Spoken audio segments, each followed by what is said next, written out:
This water source heat pump. That's the fan.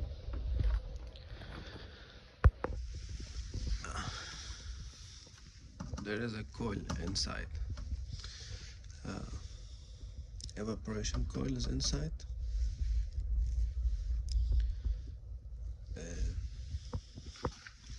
These are water pipe from cooling tower.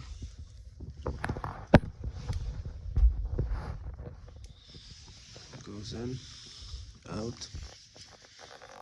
It goes to, that's actually goes to the cooling tower, which is doing job of condensing. So this is it. We are installing 2 new water source heat pump.